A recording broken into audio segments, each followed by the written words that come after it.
Swachh Namaskar. Welcome to this session on Swachh Bharat Abhiyan, and as part of this we are going to talk about solid waste management. So in Swachh Bharat Abhiyan the main focus is on solid waste management and toilets. So as part of this training program we are trying to tell you more about how solid waste management can be done in a more scientific manner.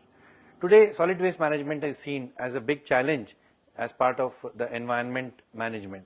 So all of us create waste. In an urban environment, it is more and it becoming more serious. So what we do is, the scope of this lecture is we are trying to advocate decentralized waste management systems. Now why decentralized waste management system?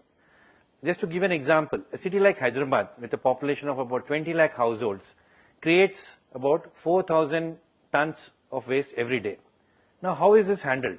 What we do is using about 750 vehicles, we transport this waste to the outskirts of Hyderabad and it is dumped there every day.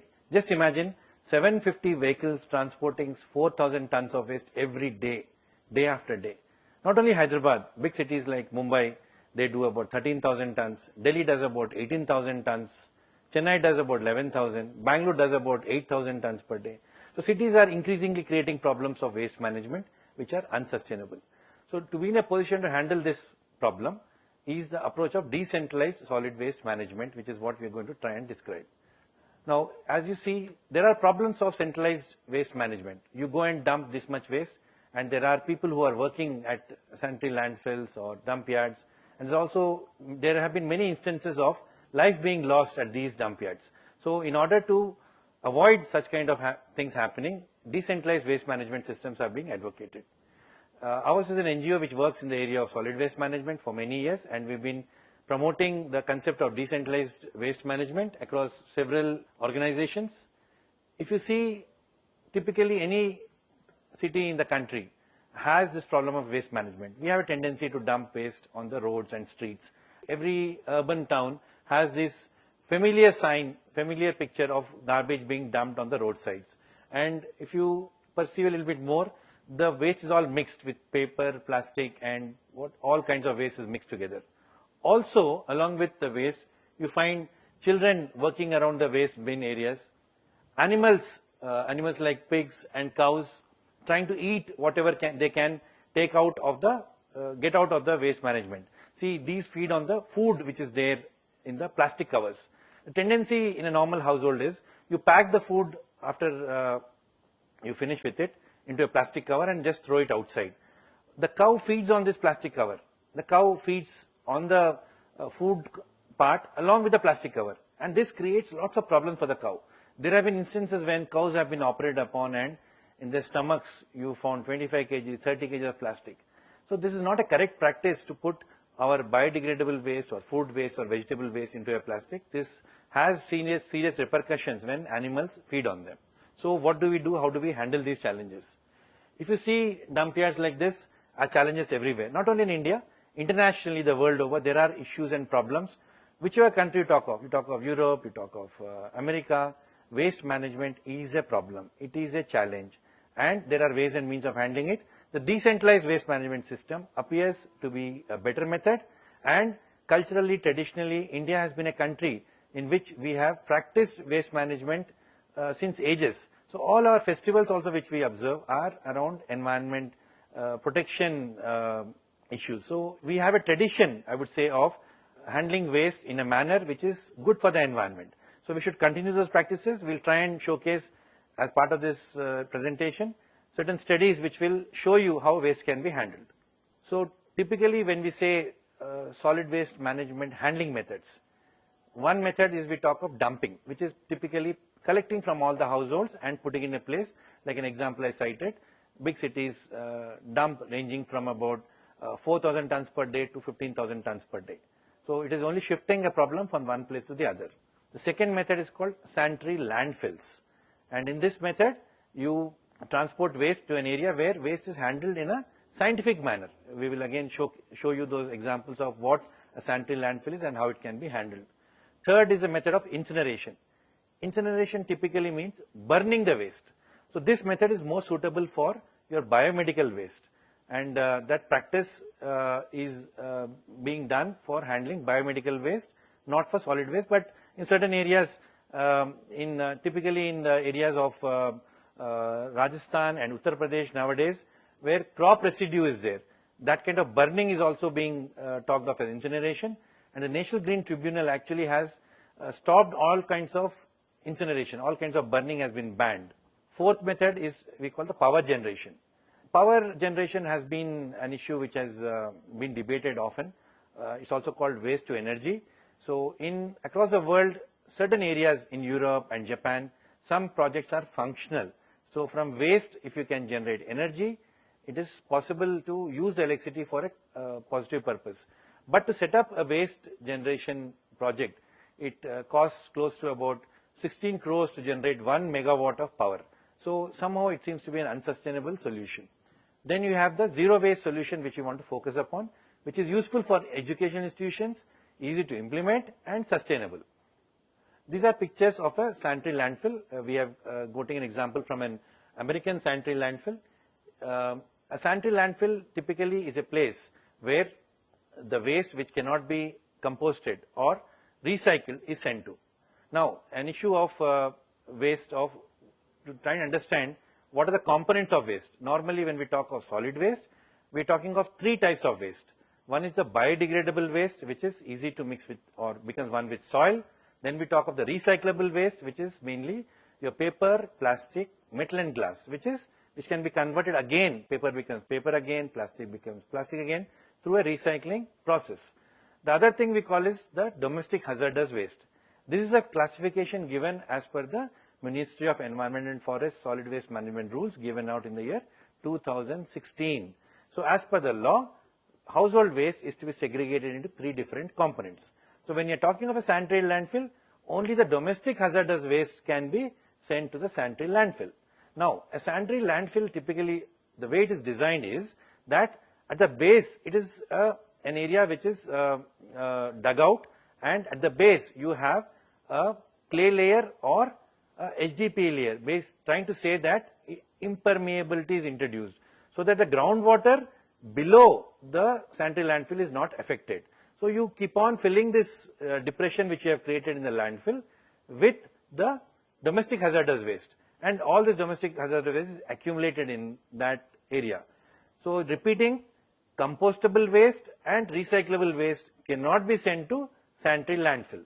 Only the waste which cannot be composted or non-recyclable goes to the sanitary landfill, which is your domestic hazardous waste. For this to be ensured, you have to see that waste has to be segregated. Waste has to be segregated into three different components. And as per the new rules of solid waste management, the onus is on the waste generator to segregate the waste into three different components. Now, municipalities are now empowered to say that if the waste is not segregated into three components, they will not collect the waste. Hitherto, municipalities were just collecting waste, whatever way it was generated. Now, the rules empower them. So, it is the waste generator who has to segregate this waste into three components. Now, even though enforcement is an issue, now environment consciousness is coming in. As Swachh Bharat Abhiyan, lot of campaigns have been launched, and source segregation is the only way to see that solid waste management can happen in a proper way. For that, lot of municipalities are distributing 2 bins in different colors, so that the biodegradable waste and the recyclable waste can be segregated. In addition, in cities like Bangalore and Hyderabad, they have come up with another system called 2 bin 1 bag. So what happens here is, in the bag you have the dry waste, and in the 2 bins you have the green waste, and in the blue bin you have the domestic hazardous waste. What happens here is, by having the 3 bins, you are ensuring that waste is segregated. Another, I would say, unique feature of this 2 bin 1 bag campaign is that hitherto all kinds of waste was being collected every day. In this system, the dry waste is collected only once a week. It is not collected every day. The green waste and domestic hazardous waste is collected every day. So by separating these collection streams of waste, you are ensuring that this waste is segregated. And this also has long-term repercussions on the environment management. So when you have separated dry waste, it is so easy for it to be recycled. So the recycling happens, and then the biodegradable waste can be directly taken out to compost centers. It can be a decentralized compost center in a community, or at a dump yard where composting can happen. Also, please try and understand that per capita we say per household generates about 2 kg of waste per day. So if you take away the recyclable waste, which is roughly about 50% of the waste that we generate, the quantity of waste to be transported also comes down substantially. So just to give that example of Hyderabad again, if we are generating 4,000 tons per day, and if we are following the system efficiently, we will have to transport only 2,000 tons per day.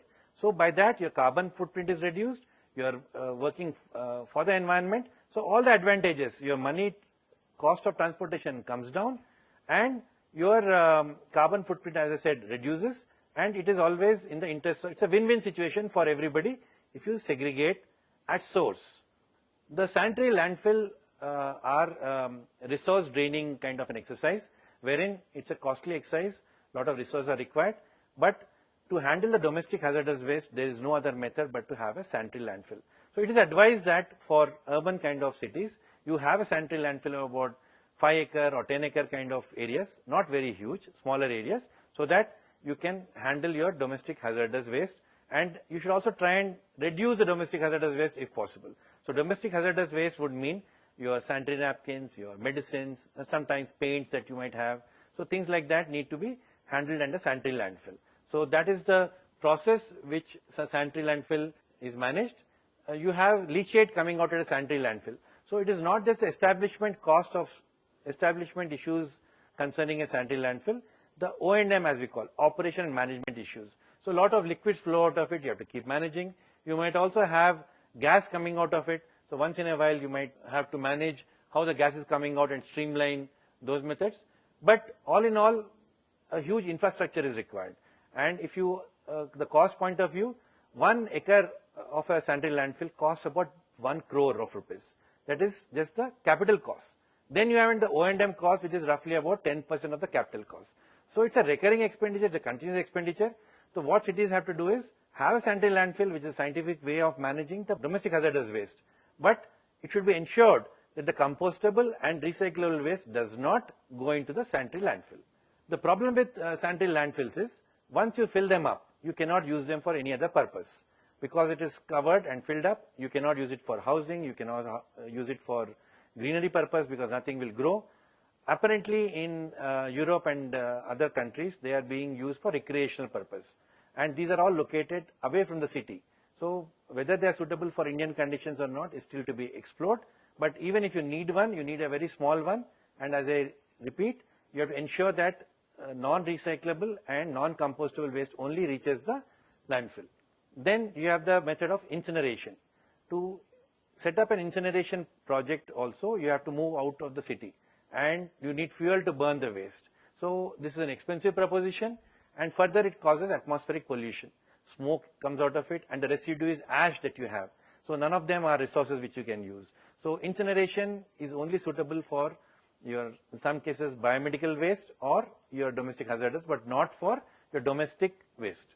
Power generation, a lot of projects have been set up across the world. India also has set up a lot of projects, but somehow these are not running on desired lines. You blame the technology, then you blame the waste characterization. They say Indian waste doesn't have the combustible capacity to generate power. So typically, if you have that kind of situation, maybe power generation is a solution which is not sustainable in the present day. And even though in some other countries it's functional, Indian scenario, this may not be feasible. What we are talking of a sustainable solution for at a household level or even at an institution level like a school, the solution we are promoting.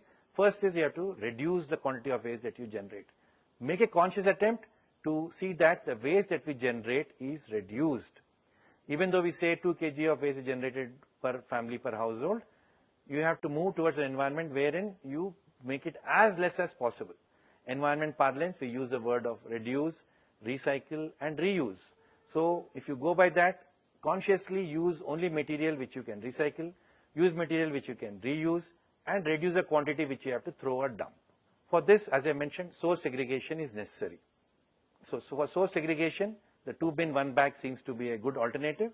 Otherwise, just the 2 bin method could be done. But then you have to segregate the waste.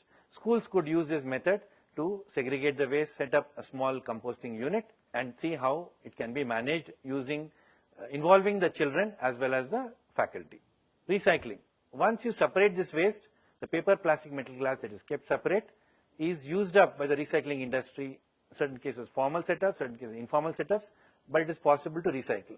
In fact, some of the industries in India are exporting these plastic granules and other material, paper also, to other countries, and it has export potential. And the zero waste solution that we are proposing is that it is in situ. It is based wherever waste is being generated. So just to emphasize further on the zero waste solution is, once you've segregated this waste, the biodegradable waste becomes manure. The recyclable part, which is paper, plastic, metal, glass, gets converted into paper again or plastic again. So what remains is virtually zero. So what we are trying to say is we are moving towards a zero waste environment, even though there's a small component of domestic hazardous waste, which doesn't really happen every day. So all our efforts should be focused on the issue of how we can move towards a zero waste environment. Schools and educational institutions are ideally suited to implement the zero waste solution, because you may not have the domestic hazardous waste happening in schools. So whatever little waste you have in terms of your biodegradable waste can be made into compost. If you have paper waste, it can be kept separately as dry waste, and then zero waste schools could become a reality. As part of the Swachh Bharat Abhiyan, Swachh Vidyalayas are being encouraged to set up their own composting units, and Swachh Vidyalayas are being ranked as per their environment practices. So solid waste management ranks high in terms of how a school is handling its solid waste, and schools to be ranked high in Swachh Vidyalaya ranking have to do well with their solid waste management. When we talk of zero waste management, we are also talking of that it's an ethical practice. See, one man's waste cannot be a problem for somebody else. We talk of the issue of NIMBY, not in my backyard.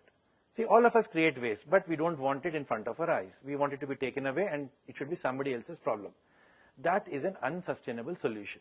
From an environment point of view, from an ethical point of view, from any point of view, decentralized waste management, whoever creates waste should handle their waste themselves. That is the ideal situation. But if you're not able to handle it, take the help of a community, take the help of an urban local body, and see that waste can be handled in a decentralized manner than setting up large units. And what do you need to set up a zero waste management setup? For a community, you need a small place which is available. For a school, a small shed kind of a thing should be sufficient. If you have to collect waste from a community, you could do with a tricycle, which would cover about 200 to 300 houses per day. Or you could use an auto, a mechanized auto, which can cover about 700 houses per day. And you need to have a facility to source segregate and then set up a compost center. What you can do with institutions is adopt the community which is next to your school and see if you can implement a better way of solid waste management. One of the ways of doing this is taking up a Swachh Bharat Abhiyan drive next to your school and clean up the entire area by joining hands with the Resident Welfare Association or with the community. And once you've done it, it remains that way. Another point which we would like to mention here is that once you have an efficient door-to-door collection system, you can remove all the bins of that area.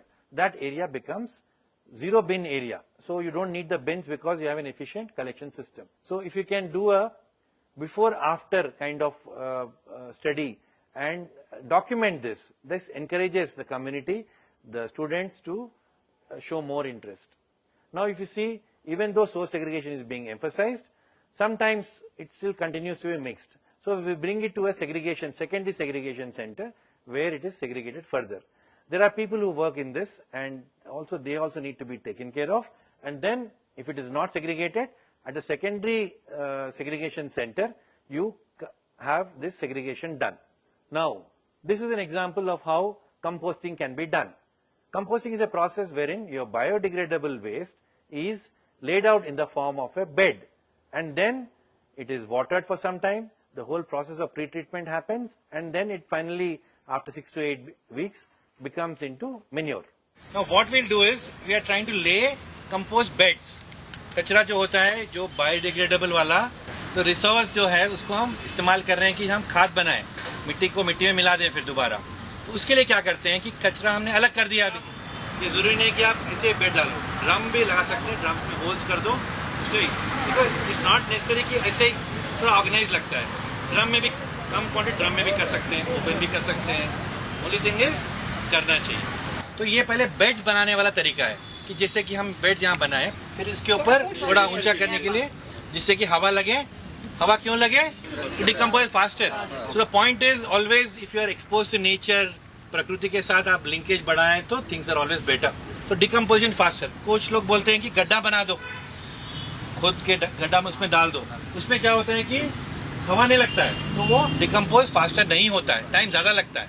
तो गांव में खेत में खड्डा करते हैं और you put it into that, it takes more time. But in urban environment, in school environment, आपको ऐसे वाले सिस्टम करने से ये सही रहेगा. छोटे छोटे small techniques, doesn't require lot of stuff. ईंट भी लगा सकते हैं आप इस पे, ईंट भी लगा के थोड़ा हाइट कर दें. और इस पे जो है हम लोग क्या करेंगे, अभी जो सेपरेटेड वेस्ट है इसमें डालेंगे. What kind of waste do we get? Leaves आता है जो ग्रीन वेस्ट बोलते हैं, पत्ते पत्ते एंड काइंड ऑफ. और फूड वेस्ट, अगर आप कैंटीन है आपका, खाना बनाते हैं तो खाने का वेस्ट आएगा. वो दो फॉर्म्स ऑफ वेस्ट ही आ सकता है. हर छोटी चीज में बच्चों के साथ भी जब आप काम करते हैं, they have lot of value. तो इंस्पिरेशनल मॉडल्स होना चाहिए जिससे कि वो लोग और मोटिवेट होकर ये काम ठीक ठाक करें. सो अब क्या करेंगे, हमारे आसपास हमने क्या किया, थोड़ा सा ढेर हम लाके रखे हैं यहाँ पर, तो पत्तों का है या कुछ बायोडिग्रेडेबल वेस्ट, उसको हम इस पे बिछाएंगे अभी. ठीक है, वो काम हम करेंगे.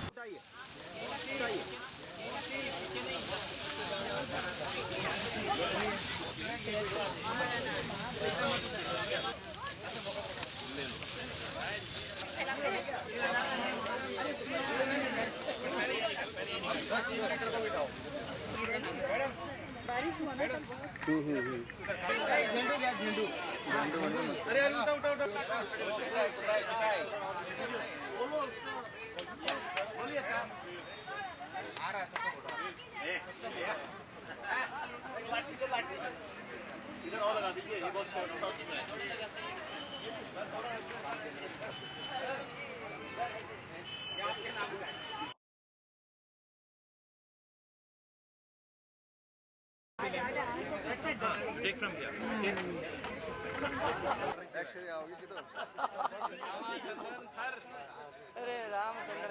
Then at that point of time, you introduce earthworms. But today we'll break the rule a little bit. We can introduce earthworms into this because we have made it wet. थोड़ा सा गीला होना चाहिए. Don't make it muddy or totally watery. Compost का master है ये. If you keep this moving around, because in this also the bottom layer is not exposed to sunlight or the environment. It takes time. So normally you put some sticks and turn it around. You have a cement layer. So the earthworms keep rotating in the bed only. They don't go anywhere. If you do just composting without earthworm, it is just compost. That's also possible. Don't worry about earthworms. होने से ही होगा, जरूरी नहीं है. Earthworm होगा तो अच्छा होगा. And the miracle is again, good part is, जब एक खाद बन जाता है, and you are observing, the color changes into black. You can observe it. In 6 weeks time, it becomes black. Then उसका हम सीव करते हैं, जलन बटन, छानते हैं. छानने के बाद वो बन जाता है. तो फिर क्या करते हैं कि अर्थवर्म तो है, कहाँ जाएगा अर्थवर्म? तो क्या करते हैं, उसको पानी डालना बंद कर देते हैं. अर्थवर्म नीचे वाले हिस्से में चले आता है जहाँ पर गीला है. तो ऊपर वाला आप खाद निकाल लो. You take the skim the top surface. So the earthworms move to the wet areas, bottom, and then you put fresh garbage again, water, earthworms again come up. That kind of methods you can always try out.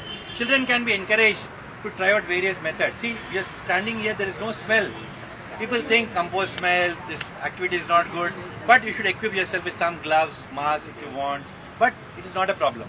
Like inbuilt, whenever you work with nature, I believe it strengthens you from inside and you become much stronger. So वो belief के साथ अगर आप काम करेंगे तो you will become much stronger. But one more point is, now when you generate this manure, somebody asked me who's going to fund all this kind of. Under Swachh Bharat today, if you make compost, government is going to buy it at 1500 rupees per ton. They'll buy it back from you. Municipality will buy it back from you. And अगर Swachh Bharat Abhiyan, there's something called ranking system called Swachh Sarvekshan, जिसमें cities को rank किया जा रहा है. उसमें अगर उस city में स्वच्छ विद्यालय ज़्यादा है, उसका rank अच्छा होगा. The governments are also encouraging institutions to take up something similar. All right, so you should strive to become a Swachh Vidyalaya. इसका standard operating procedure भी है. And if you do these kind of methods, reduce your waste, and आसपास community को भी involve करिए. It is not just your institution. If you encourage the community around to segregate their waste, to set up small units like this, you will be spreading the word of the environment, and Swachh Bharat Abhiyan में हम लोग सब हाथ जोड़ेंगे. ठीक है? Finally, the point here is sustainability. When we talk, wherever life and money, ये होता सब लोग focus लाते हैं. तो from a mindset of environment management, it is not just about waste management. It is saving resources, health, and if you are healthy, As you have now seen how composting can be organized. So this is the way it is to be done, and schools and educational institutions can take this up in a very easy manner. It doesn't involve a lot of technology, and every student can be involved in making this happen.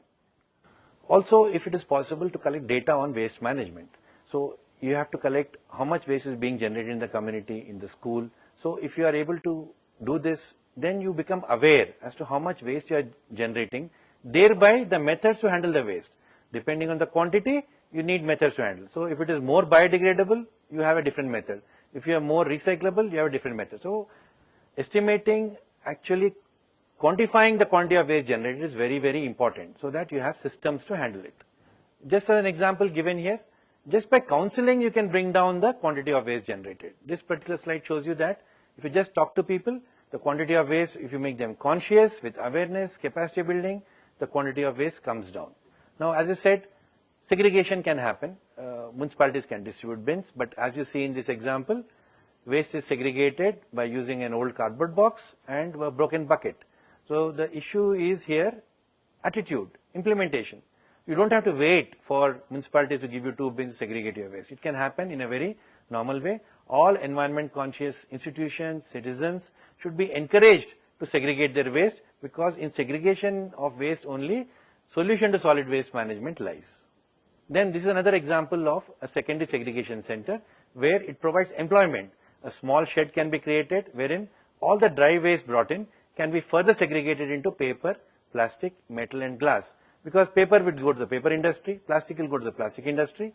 So this is a source of income as also employment. So it is good if you can set up a small facility like this, which will enable secondary segregation. If we practice a solid waste management system properly, then you will have no need for bins like this, because you have moved towards an environment of zero waste management. The biodegradable waste has become compost, the paper, plastic, metal, glass recycled part is being recycled. Only the domestic hazardous waste goes into bins like this, which can be lifted once in 10 days, 15 days or 1 month, depending on the quantity of waste generated. So this is the way forward in trying to practice decentralized waste management and moving towards a decentralized solid waste management system. This is the basic infrastructure required at a composting center, and it is being shown to you. You could also design your tricycle in a way that it has a facility to segregate your waste and carry it in that manner. So different methods are being worked out. So once you segregate, it can be carried in that manner further on to the recycling facility.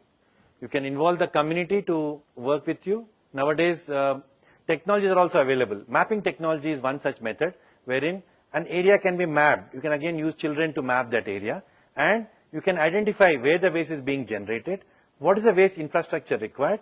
So you can design a good decentralized waste management system using the children. Believe me, the urban local body will join hands for such exercises.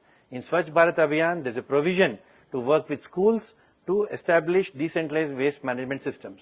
So if you use the technology of mapping and planning, it will enable better way of solid waste management. It will tell you how much waste is being created, where it is being created, how many vehicles will you require, how much manpower do you require, how do you make it sustainable. So all this can be planned efficiently, working with the community, working with the students, and move forward in a solution.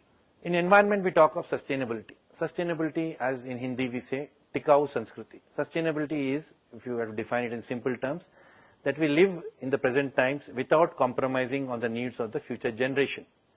So sustainability in environment and solid waste management is very, very important. Today, sadly, we are not moving towards that. So a decentralized management system enables you to move in that sustainable direction by, these are the revenue streams that are possible. You collect a small fee called user charge for collecting the waste every day from each household. Then you get some money from the recyclables. Then revenues from the compost. What are the other gains? Environment gains, because you're not transporting immediate environment gains, employment generation. Just to tell you, for about 1,000 household area, you can easily employ about 10 people to work on your solid waste management system. The transportation costs are reduced. A local solution. See, as I said, your waste cannot be a problem to anybody else. So you have a local solution, minimum infrastructure, and this solution is by the waste generators, not by the waste managers. That is the spirit of the solid waste management rules given out by the Ministry of Environment, Forest and Climate Change. that waste generators need to be responsible for the waste that they generate. Municipalities sadly today are not in a position to handle the quantities of waste that we all generate. So educational institutions through a decentralized management system can definitely help urban local bodies move towards sustainable solutions in managing our solid waste. So as I mentioned in the beginning, solid waste management is an integral part of Swachh Bharat Abhiyan. And towards this, if you are able to handle a solid waste, we can contribute to the Swachh Bharat Abhiyan. In this, individual contribution, community contribution, institutional contribution is very, very important. And what is the individual contribution is segregating waste at our source. Institutional contribution is encouraging children and the community to segregate their waste and promoting decentralized waste management. Instead of wasting resources and spending money on waste management, we would rather use that resources on health care, on roads and better facilities. So if we have to contribute to Swachh Bharat Abhiyan, decentralized solid waste management is a better method of, is a good way of contributing to Swachh Bharat Abhiyan. Swachh Namaskar.